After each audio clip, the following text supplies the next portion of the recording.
السلام عليكم ورحمة الله.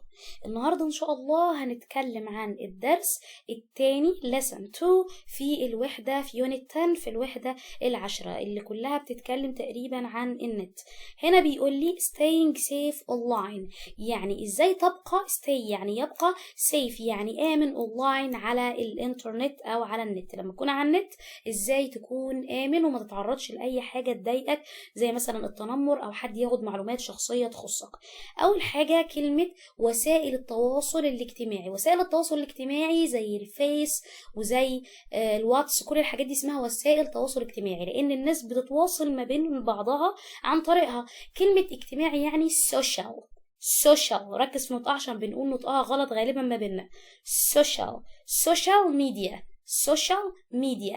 جهاز يعني device. طب السر أو الحاجة السرية يعني النون الاسم أو الصفة يعني secret.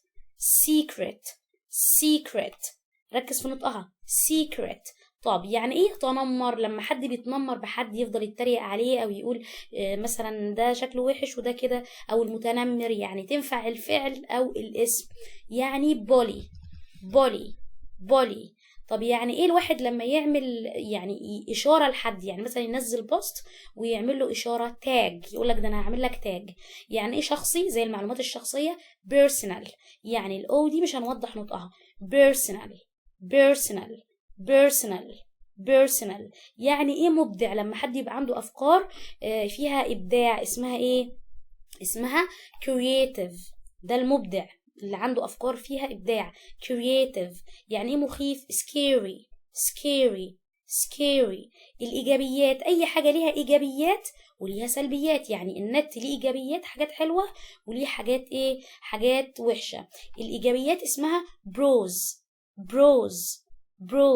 والسلبيات اسمها cons. نيجي بقى لغبي. يعني إيه غبي؟ غبي يعني stupid. طب متأخر يعني late. مشكلة problem. قبيح ugly. لما الواحد يكون على النت متصل بالإنترنت online. قوي يعني strong. آمن يعني safe.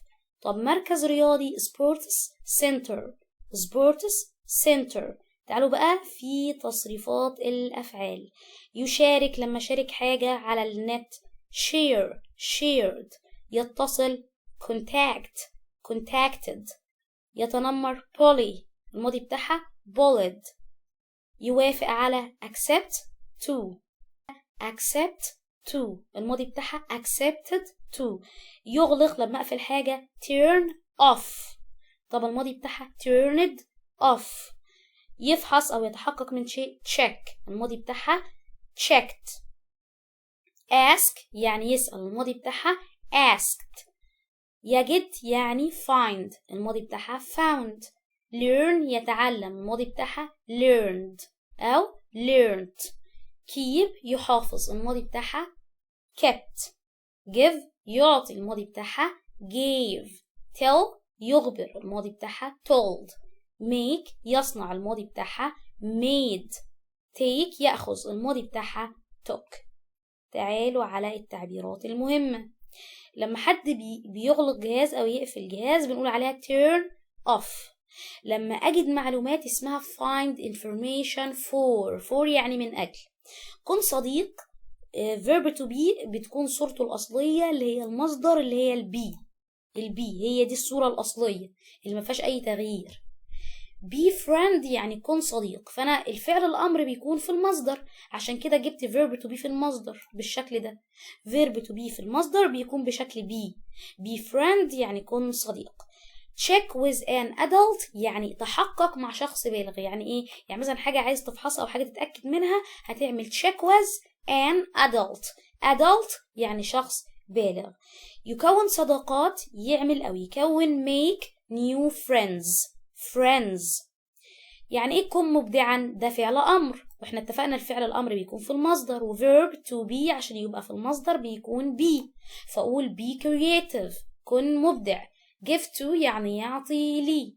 have a problem يعني لديه مشكلة. هنا بيكلمني عن السوشيال ميديا، يعني وسائل التواصل الاجتماعي. we use احنا بنستخدم social media to share ideas, information and have fun.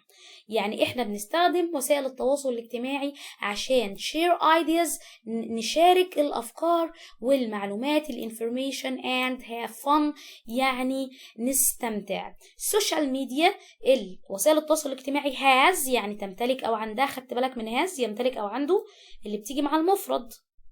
عندها ايه؟ pros يعني عندها إيجابيات and cons سلبيات.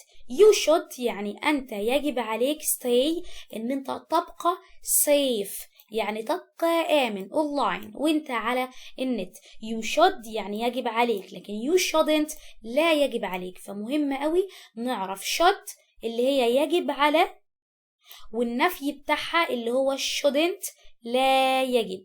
shouldn't لا يجب هتطلع n apostrophe T. you shouldn't be لا يجب عليك أن تكن، should بيجي بعدها الفعل في المصدر. should بيجي بعدها الفعل في المصدر، be أهو في المصدر. you shouldn't be a bully يعني لا يجب عليك ان انت تكون متنمر اونلاين على الانترنت. فاحفظ كده should يجب shouldn't لا يجب، والاتنين بيجي بعدهم الفعل في المصدر يعني على صورته في المصدر في المضارع بدون اي اضافات. هنا بقى هنختبر مدى فهمنا للكلمات. I use أنا بستخدم social media when I go online. don't be ما تبقاش ايه مع الناس with people. don't be bully لا تكون متنمرا. 3 using استخدام modern devices الأجهزة الحديثة. has ليها ايه؟ ليها pros يعني إيجابيات and cons سلبيات. رقم 4 turn off the lights before you go to bed يعني اقفل النور قبل ما تروح تنام. don't be for school don't be late لا تكون متأخرا على المدرسة. رقم 6 I don't want anyone to know about it مش عايز أي حد يعرف عن الشيء ده، يبقى it's a ايه طالما مش عايز حد يعرف عنه حاجة it's a secret إنه سر. رقم 7 try to be and think about new ideas يعني فكر في أفكار جديدة، يبقى اللي بيفكر في أفكار جديدة هنقول عليه creative مبدع. رقم 8 computers are important ايه الكمبيوتر important devices يعني أجهزة مهمة. تعالوا بقى نقرأ الجزء ده. بيقول لي يعني ايه social media. social media بيقول لي social media is when we use computers لما بتستخدم الكمبيوترز and other devices والأجهزة التانية. other devices يعني الأجهزة التانية to share عشان تشارك ideas الأفكار thoughts ومعتقداتك and information and have fun وتستمتع. هو ده السوشيال ميديا. بس السوشيال ميديا ليها pros يعني حاجات كويسة إيجابيات وكونس سلبيات. تعالوا نتكلم عن الإيجابيات والسلبيات.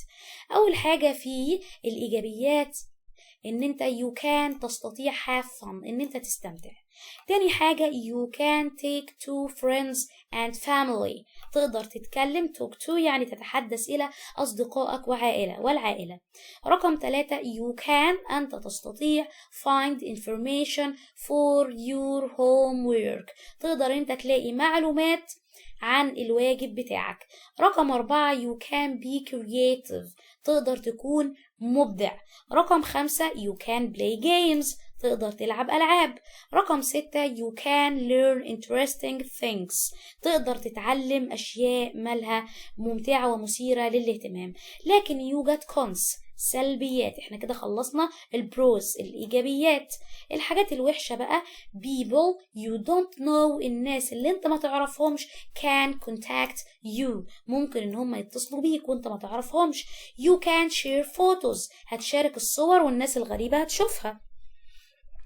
people can tag you in photos يعني الناس هتشير ليك في حاجات انت مش عايز ان هم ايه يشيروا ليك فيها when you don't want them to وانت مش عايز ده.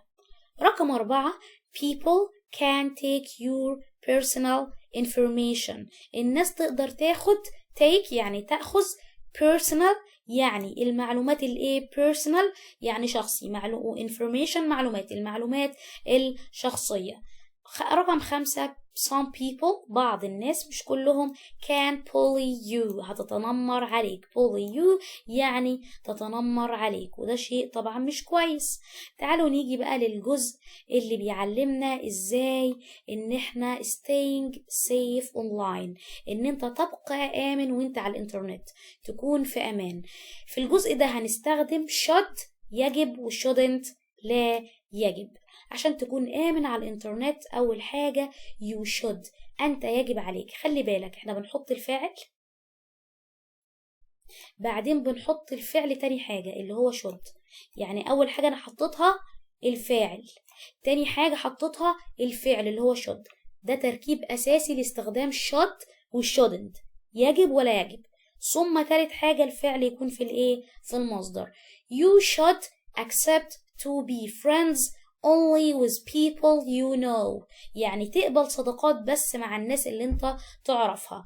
you should keep your password secret يعني يجب عليك ان انت تحتفظ your password يعني رقمك السري او كلمة المرور السرية بتاعتك secret ان هي تكون يعني سرية. رقم 3 بيقولي you should keep your personal information secret لازم تحافظ على معلوماتك الشخصية ان هي تكون تكون مفيش حد يعرفها وسرية. معلوماتك قصدي الشخصية ان هي تكون سرية. هنا بيقولي shouldn't الحاجات اللي انت ما تعملهاش. اول حاجة بيقولي you shouldn't make new friends online ما تعملش صداقات جديدة على الانترنت. رقم 2 بيقول you shouldn't give لا تعطي لا يجب أن تعطي your password to anyone who asks مش أي حد يسألك ويقول لك هات رقمك السري تديله رقمك السري. you shouldn't أنت لا يجب. you shouldn't tell everyone your birthday and your phone number مش أي حد كده يقابلك everyone يعني كل واحد يقابلك تقول له البيرثداي بتاعك عيد ميلادك ورقم تليفونك. تعالوا نتكلم عن استخدامات should و shouldn't. استخداماتهم ان انا giving advice ادي نصيحة. اول حاجة هنتكلم عن اللي هي الافيرماتيف فورم يعني اللي هي التأكيدية اللي مش النفي اللي هي المثبتة الصيغة المثبتة. اول حاجة بحط السبجكت الفاعل بعدين بحط الشود اللي هو يجب ان بعدين الفعل في المصدر. يعني مثلا اقول I ده الفاعل، تاني حاجة احط should، تالت حاجة احط الفعل اللي هو turn I should turn my phone off at night يجب عليا ان انا اقفل تليفوني بالليل. turn جت في المصدر ما فيهاش اي حاجة ولا اس ولا دي ولا ing. تعالوا نتكلم عن النيجاتيف فورم. نيجاتيف you shouldn't مثلا انت لا يجب عليك. هنتكلم بقى عن النيجاتيف فورم اللي هي صيغة النفي لما اقول لك لا يجب يعني shouldn't. الان والفاصلة الصغيرة والتي ده اختصار not بس احنا كتبناها shouldn't. وبعدين مصدر الفعل بنحط الفاعل بعدين shouldn't بعدين مصدر الفعل نفس التركيب التاني ولكن المعنى مختلف. بدل ما اقول يجب هقول لا يجب. you shouldn't انت لا يجب عليك use your phone ان انت تستخدم تليفونك late متأخرا at night بالليل يعني بالليل متأخر ما تستخدمش تليفونك. اول حاجة حطينا الفاعل اللي هو you اللي عمل الحاجة، تاني حاجة حطينا shouldn't لا يجب، تالت حاجة حطينا الفعل في المصدر. وهنا بيقول لي خلي بالك shouldn't هي اختصار should not يعني كأن جبت should اللي هي يجب وحطت لها not ونط معناها لا فبقت على بعضها لا يجب لا يجب بدل ما اقول يجب. تعالوا نحل نشوف مدى فهمنا الشود وshouldn't. اول حاجة بيقول لي I not only give my phone number to my friends يعني ادي تليفوني بس لاصدقائي. I should ادي لاصدقائي بس. رقم 2 he is 15 عنده 15 سنة يبقى he drive a car he shouldn't drive a car عنده 15 سنة يبقى لا يجب انه يسوق عربية. رقم 3 you should not and see the doctor انت يجب ان انت go تذهب للدكتور. خدت بالك وانت دي في الماضي فمش مصدر. going فيها ing مش مصدر. goes فيها s مش مصدر. رقم 4 you not smoke it's bad for your health. يبقى you shouldn't smoke لا يجب عليك ان انت تدخن عشان ده bad يعني سيء for your health لصحتك. رقم 5 children الأطفال shouldn't لا يجب ايه eat ان هم ياكلوا too many sweets ياكلوا حلويات قصدي كتير. يبقى فين المصدر؟ هو eat مصدر الفعل في صيغته الأساسية اللي أنا بحفظها اللي هو التصريف الأول للفعل. لكن eat تصريف تاني to eat مفيش to بتيجي بعد shouldn't غلط. eating ing ما ينفعش برضو. نيجي الرقم 6 هنا بيقول لي he feels tired هو يشعر بالتعب. يبقى he not have a rest يعني ياخد راحة. يبقى he should have a rest مفروض ياخد راحة. رقم 7 بيقول you should your friends you should help us اللي فيها اس لا مش مصدر. help اللي ما فيهاش حاجة هي دي التصريف الأول للفعل. لكن helped التصريف التاني ما ينفعش. helping فيها ing برضو ما تنفعش. يبقى هناخد رقم B. كده نكون خلصنا الدرس الثاني في الوحدة 10. كانت معاكم مس إسراء غريب والسلام عليكم ورحمة الله.